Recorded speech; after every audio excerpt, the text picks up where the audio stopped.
ഇന്നിപ്പോൾ ഇതേപോലുള്ള ഒരു ചിക്കൻ റെസിപ്പിയാണ് തയ്യാറാക്കുന്നത്. അടിപൊളി റെസിപ്പിയാണ്, നല്ല ടേസ്റ്റും ഉണ്ട്. അപ്പോൾ വീഡിയോയിലേക്ക് പോകാം. അപ്പോൾ കൂട്ടുകാർക്ക് ഇഷ്ടമായാലൊന്ന് സബ്സ്ക്രൈബ് ചെയ്ത് സപ്പോർട്ട് ചെയ്യാൻ രീതിയിൽ സപ്പോർട്ടാവും. ഹായ് കൂട്ടുകാരെ, സെലം ബ്ലോസിലേക്ക് സ്വാഗതം. ഇന്ന് ഇത്രയും ചിക്കൻ എടുത്തിട്ടുണ്ട്, ഏകദേശം 1 കിലോ വരെ. ഇത് വെച്ചുള്ള ഒരു റെസിപ്പി നോക്കാം. ഇതിലേക്ക് ഒരു സവാള ഇതേപോലെ തിന്നായിട്ട് കട്ട് ചെയ്തെടുത്തിട്ടുണ്ട്. ഇവിടെ ഓയിൽ ചൂടായിട്ടുണ്ട്, ഇതിലേക്ക് ചേർത്ത് കൊടുത്തൊന്ന് ഫ്രൈ ചെയ്തെടുക്കണം.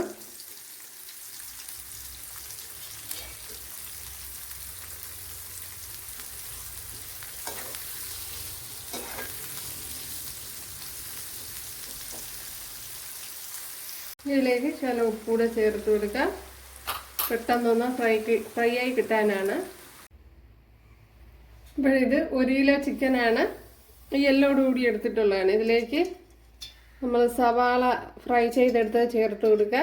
ഇപ്പോൾ ഒരു വലിയ സവാളയാണ് ചേർത്ത് കൊടുത്തിട്ടുള്ളത്. ഇതിലേക്ക് ഇനി ആവശ്യത്തിനുള്ള ഉപ്പുകൂടി ചേർത്ത് കൊടുക്കുക. ഇതിലേക്ക് ഒരു 2 ടേബിൾ സ്പൂൺ എരിവില്ലാത്ത കാശ്മീരി മുളക് പൊടി, ഇതിലേക്ക് 1 ടേബിൾ സ്പൂൺ ചിക്കൻ മസാല, ഇതിലേക്ക് 1.5 ടേബിൾ സ്പൂൺ മല്ലിപ്പൊടി ചേർത്ത് കൊടുത്തിട്ടുണ്ട്, കോറിയാൻഡർ പൗഡർ, കുറച്ച് മഞ്ഞൾപ്പൊടി, ഇഞ്ചി വെളുത്തുള്ളി പേസ്റ്റ്, അത് 1 ടേബിൾ സ്പൂൺ ആണ്. ഒരു 10 അല്ലി വെളുത്തുള്ളിയും ചെറിയ പീസ് ഇഞ്ചിയും കൂടെ അരച്ചെടുത്തതാണ്. ഇതിലേക്ക് 1 ടേബിൾ സ്പൂൺ നെയ്യ്, ഗീ. ഇതിന് ശേഷം നല്ലപോലെ ഒന്ന് കുഴച്ചെടുക്കണം.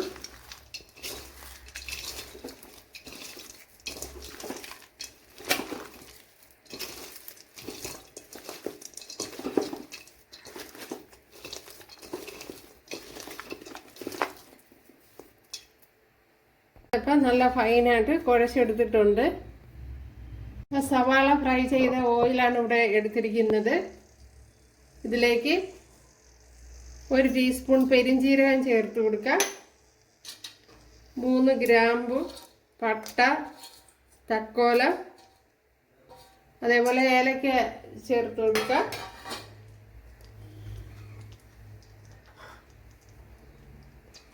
ഒരു 2 പച്ചമുളക്,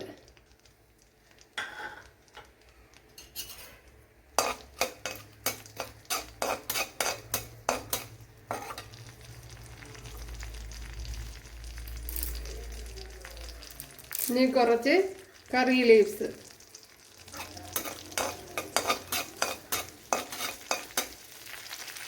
ഒരു 15 കുഞ്ഞുള്ളി എടുത്തിട്ടുണ്ട്, അത് ചേർത്ത് കൊടുക്കുക. ഇത് വലുതായതുകൊണ്ട് 10 എണ്ണമാണ്, അപ്പോൾ ചെറിയ കുഞ്ഞുള്ളിയൊക്കെ ആണെങ്കിൽ 15 എണ്ണം എടുക്കണം.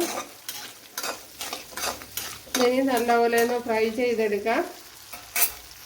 ഇതിലേക്ക് വലിയൊരു തക്കാളിപ്പഴം എടുത്തിട്ടുണ്ട്, അത് ചേർത്ത് കൊടുക്കുക.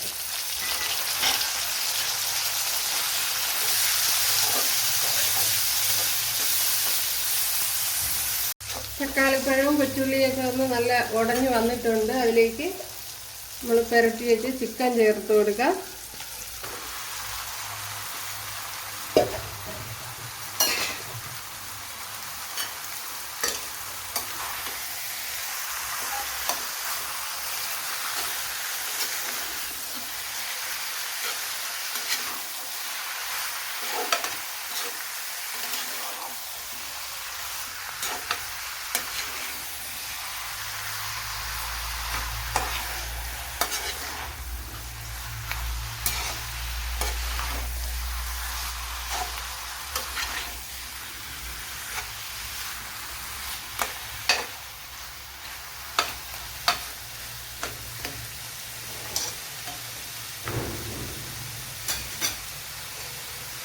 ഇതൊന്ന് അടച്ചു കൊടുക്കുക.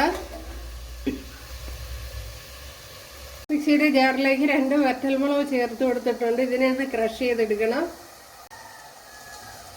ഇതിലേക്ക് മുളക് ക്രഷ് ചെയ്തതിലേക്ക് തന്നെ 1 പിടി തേങ്ങ, അതേപോലെ കറി ലീവ്സ്, കുറച്ച് മഞ്ഞൾപ്പൊടി, ഇത്രയൊന്ന് ക്രഷ് ചെയ്തെടുക്കണം.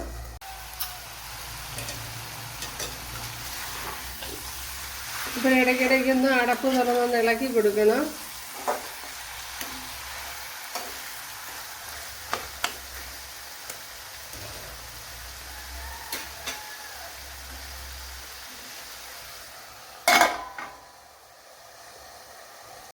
ഇതിലേക്ക് കുറച്ച് വെള്ളം ചേർത്ത് കൊടുക്കുക. ചിക്കൻ ഒന്ന് വെന്ത് വരണമല്ല.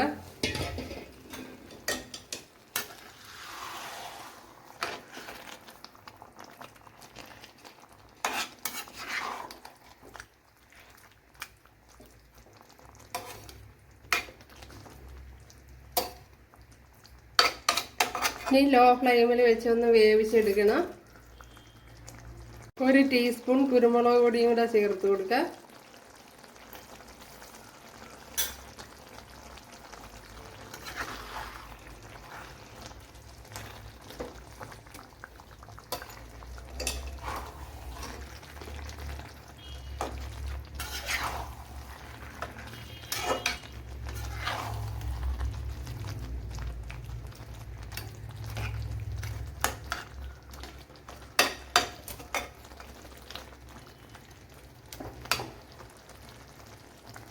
ഈ തേങ്ങ ചതച്ചതൂടെ ചേർത്ത് കൊടുക്കുക. അപ്പോൾ കുറച്ച് വെന്തതിന് ശേഷമാണ് ഞാൻ ചേർത്ത് കൊടുക്കുന്നത്.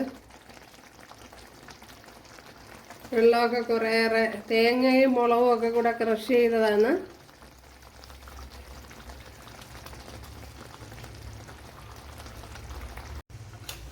ഇതെല്ലാം നമ്മുടെ ചിക്കനൊക്കെ നല്ല പോലെ ഒന്ന് തോർത്തി എടുക്കണം.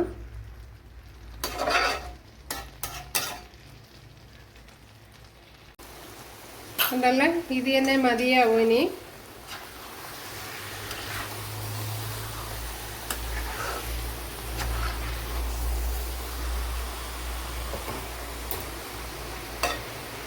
നല്ല കിടിലൻ ടേസ്റ്റാണ്.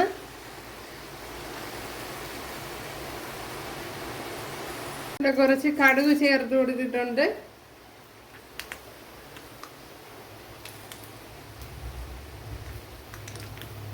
ഇവിടെ കടുക് പൊട്ടിയിട്ടുണ്ട്. അതിലേക്ക് കുറച്ച് തേങ്ങ ഇതേപോലെ കുത്തിയെടുത്തിട്ടുണ്ട്. അത് ചേർത്ത് കൊടുക്കുക. അപ്പോൾ തേങ്ങയും കൂടെ ചേർത്ത് കൊടുക്കുമ്പോൾ നല്ല ടേസ്റ്റ് ആയിരിക്കും. ഇതേപോലെ ഫ്രൈ ചെയ്ത് ചേർത്ത് കൊടുക്കുന്ന പ്രത്യേക ഒരു ടേസ്റ്റാണ്. ഇനി വറ്റൽമുളക് ചേർത്ത് കൊടുക്കുക. ഒരു 2 വറ്റൽമുളകാണ് ചേർത്ത് കൊടുക്കുക. 2-3 വറ്റൽമുളക് കട്ട് ചെയ്ത് ചേർത്ത് കൊടുക്കാവുന്നതാണ്. ഇതിലേക്ക് ആവശ്യത്തിനുള്ള കറി ലീവ്സ് ഇട്ട് കൊടുക്കുക. തേങ്ങ 3/4 ഭാഗം മൂത്തതിന് ശേഷമാണ് ചേർത്ത് കൊടുത്തിട്ടുള്ളത്. അപ്പോൾ നേരത്തെ ചേർത്ത് കൊടുത്തു കഴിഞ്ഞാൽ മുളക് കരിഞ്ഞുകൊണ്ട് പോകും. അതുകൊണ്ടാണ്. അപ്പോൾ തേങ്ങ ഒന്ന് കളർ വന്നതിന് ശേഷം വറ്റൽമുളക് ചേർത്ത് കൊടുക്കുന്നതായിരിക്കും നല്ലത്. അല്ലെങ്കിൽ തേങ്ങ ഫ്രൈ ചെയ്ത് മാറ്റിയതിന് ശേഷം വറ്റൽമുളക് ചേർത്ത് കൊടുക്കുക. രണ്ടും കൂടെ ഒരുമിച്ചിട്ട് ഫ്രൈ ചെയ്ത് കഴിഞ്ഞാൽ കരിഞ്ഞു പോകും.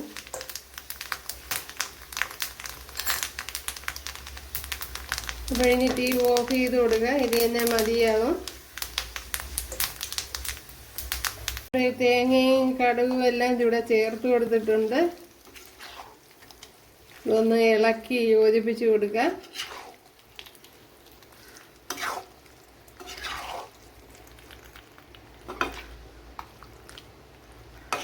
അപ്പോൾ ഇതേപോലെ ചിക്കൻ തയ്യാറാക്കിയിട്ടില്ലെങ്കിൽ ഒന്ന് തയ്യാറാക്കി നോക്കുക. കിടിലമാണ്. അതേപോലെ അടിപൊളിയാണ്. തേങ്ങാക്കൊത്തൊക്കെ ഇട്ട് വയ്ക്കുമ്പോഴത്തേന് പ്രത്യേക ഒരു ടേസ്റ്റ് ആയിരിക്കും. അപ്പോൾ കൂട്ടുകാരെല്ലാവരും ചെയ്ത് നോക്കുക. ഇഷ്ടമായാൽ ഒന്ന് സബ്സ്ക്രൈബ് ചെയ്ത് സപ്പോർട്ട് ചെയ്യുക. അപ്പോൾ അടുത്തൊരു വീഡിയോ ആയിട്ട് കാണാമെന്ന് പറഞ്ഞുകൊണ്ട് എല്ലാവർക്കും താങ്ക്സ്.